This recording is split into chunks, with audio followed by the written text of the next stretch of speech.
एक भक्त थे जिनका नाम था वामदेव। ज्ञानदेव के शिष्य थे।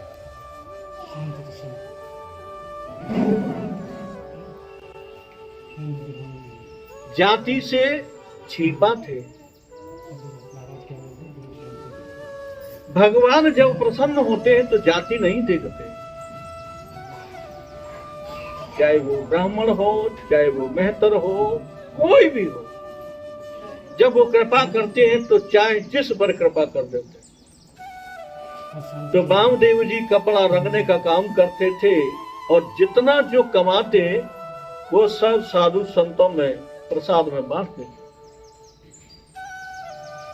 बालपन में ही इनकी एक लड़की थी, उसकी शादी कर दी। जब 12 वर्ष की वो लड़की हुई तो विधवा हो गई, अपने पिता के साथ रहने लगी। हर समय रोती रहती थी, दुखी रहती थी।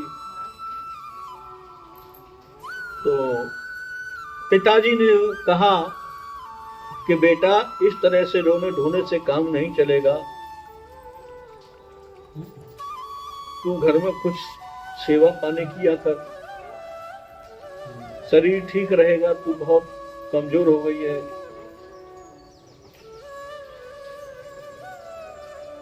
और हिलकी भरकर रोने लगी, पिता के गले से लग गई। कहा, पिताजी मुझे शांति नहीं मिलती, चारों तरफ मुझे अंधेरा अंधेरा दिखाई देता है, मेरा जीवन ये कैसे बीतेगा, मैं खुद नहीं जानती। जब ये बात वामदेव जी ने सुनी तो कहा, बेटा तू मेरी बात को नीके से मानेगी, विश्वास के साथ मानेगी तो तू जो चाहेगी सो तुझे मिलेगा।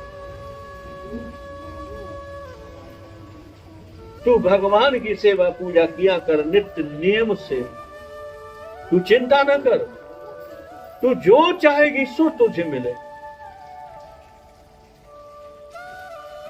उस लड़की ने विश्वास किया पिता की बातों से और अच्छी प्रकार से भगवान की सेवा पूजा करने लगी। जब 16 साल की अवस्था हुई तो इतनी प्रेम से सेवा करती थी भगवान की, क्योंकि उसकी इच्छा थी कि जो कुछ मांगूंगी सो इसे प्राप्त हो। इतने प्रेम से, इतने भाव से, प्रीति से सेवा करती कि एक दिन भगवान मूर्ति में से मुस्काने लगे और करोड़ों गुणा चांदनी में जो दिव्य प्रकाश होता है वो प्रभु का प्रकाश दिखाई देने लगा। उसे बड़ा आनंद, हाथ जोड़कर कहने लगी, प्रभु जब इतनी कृपा की है तो दर्शन दीजिए। विठलनाथ जी किशोर अवस्था में, बड़ी सुंदर अवस्था में, किशोर अवस्था में सामने प्रकट हुए। उसे देखते ही वामदेव जी की कन्या कामासक्त हो गई। प्रभु तो सर्व काम पूर्ण करने वाले परमात्मा है, जो जिस भाव से ध्याता है उसी भाव से उसको सब कुछ प्रदान करते हैं। तो उसे कामासक्त भाव देख करके भगवान ने कृपा की और उसे अपना लिया, मूर्ति में ही फिर प्रवेश कर गया। वह कन्या नित्य नई नई भाव से भगवान की सेवा पूजा करती, नई नई वस्त्र पहनाती, श्रृंगार करती, बड़ी प्रसन्न रहती, भगवान के सामने नृत्य करती, संगीत से भगवान को मनाने लगी।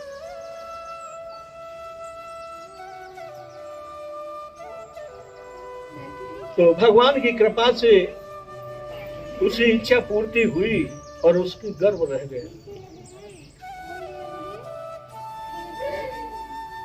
महीना हुआ, 2 महीना हुआ, 3 महीना हुआ, वो गर्भ बढ़ने लगा।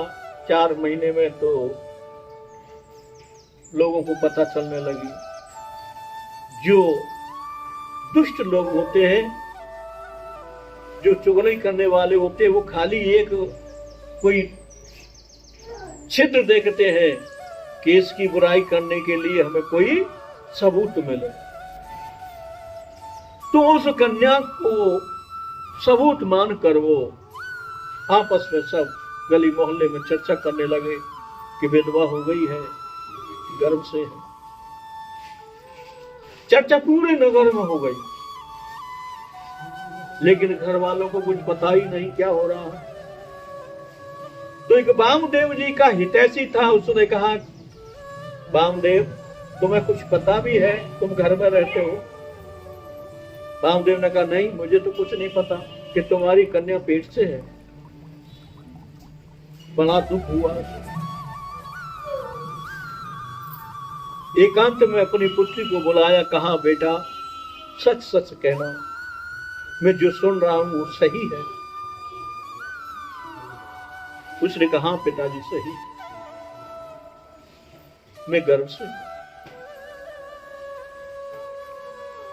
है, तू मुझसे कह देती मैं तेरी शादी करवा देता। बोले, पिताजी गलत मत समझो,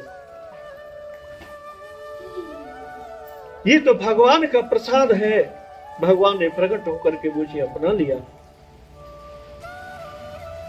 लेकिन वामदेव जी ने विश्वास नहीं किया कि झूठ बोल रही है।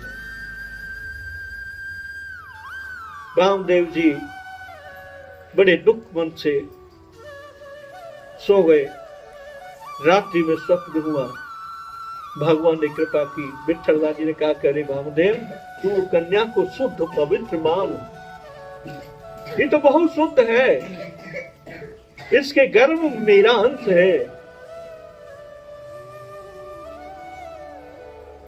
तो चिंता न कर, इस बालक को पृथ्वी पर आने दे, तेरा नाम रोशन करें। अब तो वामदेव जी बड़े प्रसन्न हुए कि भगवान का प्रसाद है, सारी शंका का समाधान हो गया।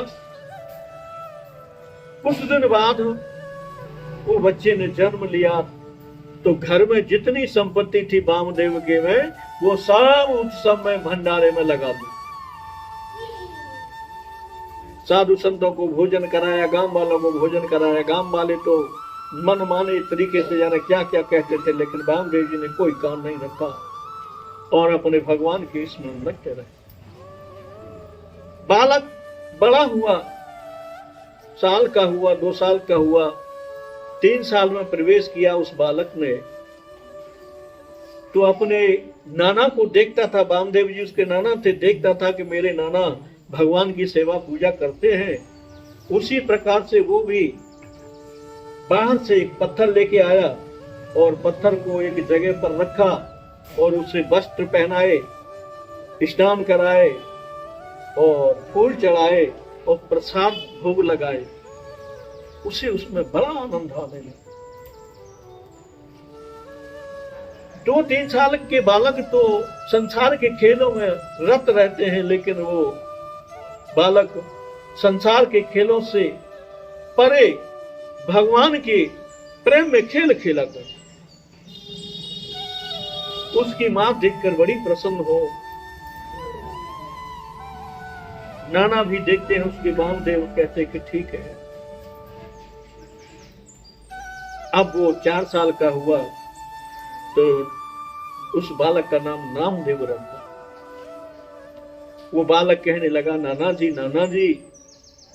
मुझे भगवान की सेवा पूजा करने में बड़ा मजा आता है, आनंद आता है। तुम अपने भगवान की पूजा करने को दो ना मुझे। क्योंकि वो उनकी भगवान की पूजा तो वामदेव जी करते थे मंदिर में, और नामदेव एक बार से पत्थर लाकर रखकर उनको भगवान मानकर पूजा करते थे। जैसे बालक खेलते उस तरह से खेलते थे। बोले तुम अपने भगवान की पूजा करने दो ना मुझे। वामदेव जी ने कहा, देख तू अभी छोटा है, बड़ा होगा तब करना। बोले नहीं, मुझे बड़ा प्रेम होता है, बड़ा आनंद आता है, तो मुझे अपने भगवान की पूजा करने दो।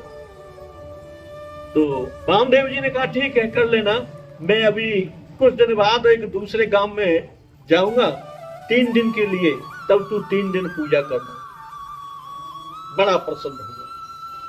अब तो वो माँ से बार बार पूछने लगा कि अब कितने दिन रह गए नाना को जाने में, कितने दिन रह गए नाना को जाने में, कब जाएंगे। एक दिन ऐसा समय आया कि वामदेव जी और दृष्टि के कार्य से 3 दिन के लिए बाहर गए और उसे कहा कि देख, भगवान को दूध पिलाना और भगवान की सेवा पूजा नेके प्रकार से करना। रामदेव जी बड़े प्रसन्न है कि हाँ नाना जी, मैं बहुत अच्छी प्रकार से पूजा सेवा चले। 2 सेर दूध लिया घर से, चूल्हे पे कढ़ाई रखी और उस दूध को उठाने लगे।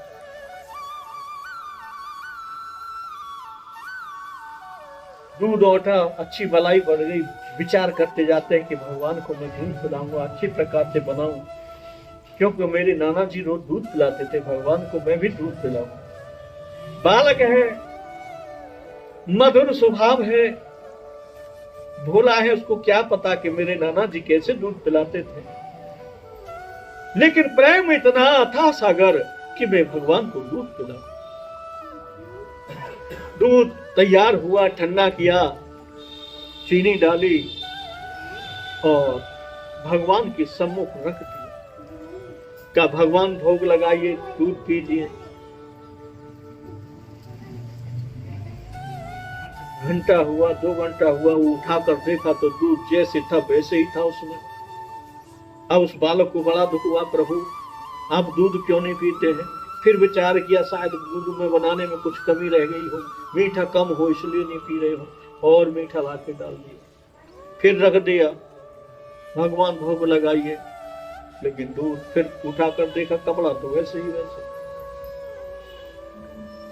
कहा प्रभु दूध तो तुम्हें पीना पड़ेगा, तुम क्यों नहीं पीते हो, कोई बात हो तो मुझे कहो। पूरा दिन निकल गया, चुपके से माँ से कहा भी नहीं और खाना भी नहीं खाया। माँ को पता भी नहीं चलने दिया, खाना नहीं खाया। क्यों बालक सोचता है कि जब भगवान ने दूध नहीं पिया तो मैं भी अन्न नहीं खाऊंगा, मैं भी कुछ नहीं खाऊंगा, जब आप खाएंगे तभी मैं खाऊंगा। रात्रि आई, बालक को कहाँ नींद आती है, पूरे दिन भोजन नहीं किया। भगवान को भोग लगाने की चाह में जागते हुए रात व्यतीत हो गई, सुबह हुई। फिर दूध लाए, कढ़ैया में रखा, अग्नि जलाई, हटाने लगे। मेवा डाली कि मेवा नहीं डाली थी कल, आज मेवा डाल दी, मेवा डाली।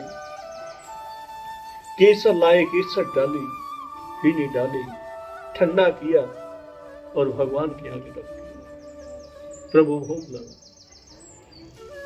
आध घंटा देखते रहे, फिर कपड़ा उघाड़ कर देखा तो दूध ज्यों का त्यों बना। बड़े दुखी हुए, खाना नहीं खाया। वो दिन भी गुजर गया, रात्रि हुई, कहां नींद आती है। 5 साल के बालक को भगवान के प्रति इतनी जिज्ञासा कि भगवान रोज दूध पीते थे, नाना पिलाते थे, आज भगवान दूध नहीं पी रहे, नाना मुझे अब ए गोविंद तेरी पूजा नहीं करने देंगे। जब उन्हें पता चलेगा कि भगवान को दूध नहीं मिला, भगवान ने दूध नहीं पिया, तो क्या मुझे पूजा करने देंगे तुम्हारी? तुम मेरी पूजा को मत छुड़ाओ, तेरे बिना और मेरा इस जगत में कोई नहीं। हे गोविंद, हे विठलनाथ, दूध पी लीजिए, क्यों नाराज हो मुझसे। लेकिन दूसरा दिन भी गुजर गया, तीसरा दिन भी ये चलने लगा। तीसरे दिन फिर रखा दूध बना करके, बालक ने 2 दिन तक कुछ नहीं खाया, तीसरे दिन भी कुछ। अच्छी प्रकार से नहा धो करके सब दूध वूध लाए, रखा, गर्म किया, सब मेवा मिष्टान डाला और भगवान के आगे रख दिया। आध घंटे बाद फिर वो कपड़ा उघाड़ कर देखा, दूध ज्यों का त्यों। बालक के आंखों से आंसुधारा बहने लगी। हिल की बंधने को थी पर रोक ली, मां को पता चलेगी। और मां ने अगर मेरे नाना से कह दिया कि इसके हाथ से दूध नहीं पिया भगवान ने, तो नाना मुझे भगवान की पूजा आगे नहीं करने देंगे।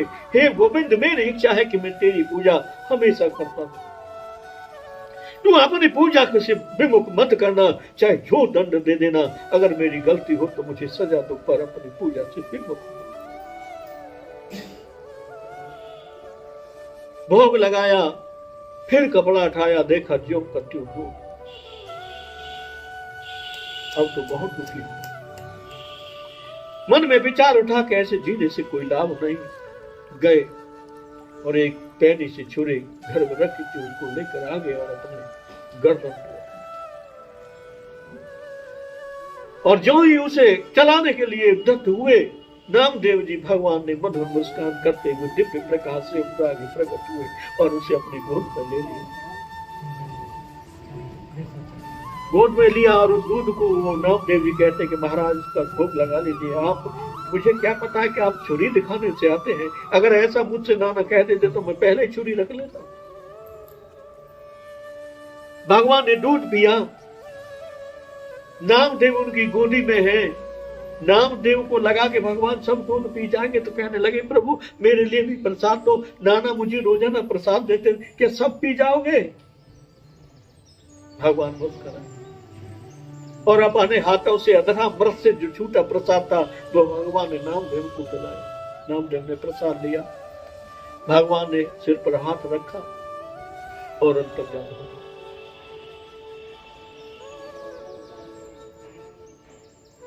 कुछ समय बाद चौथे दिन उसके नाना आ गए।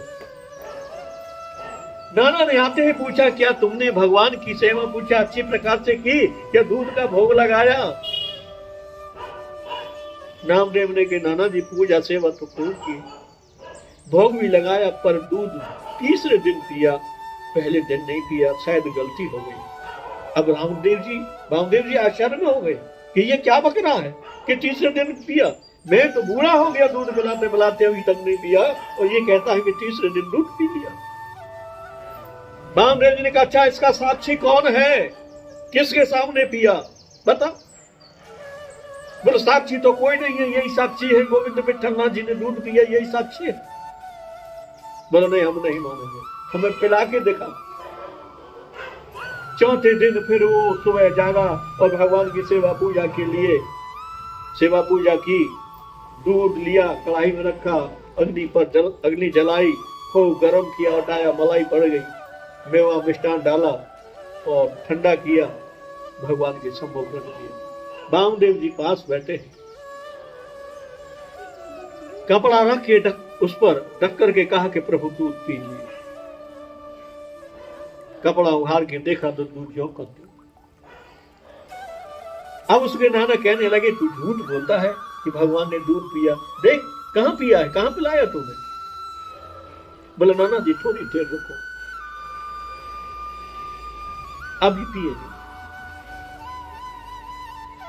अंदर गया और उसी छुरी को लेके आया और छुरी अपने गले पर रखी, देख आता है तो आजा, और मैं तेरे पास आ रहा हूं। भगवान तुरंत मुद्र मुस्कान करते हुए दिव्य प्रकाश से उनको सामने प्रकट हुए और वामदेव जी को दर्शन हुए। वामदेव जी ने नामदेव की जय जयकार की। बोलो सच्चिदानंद भगवान की।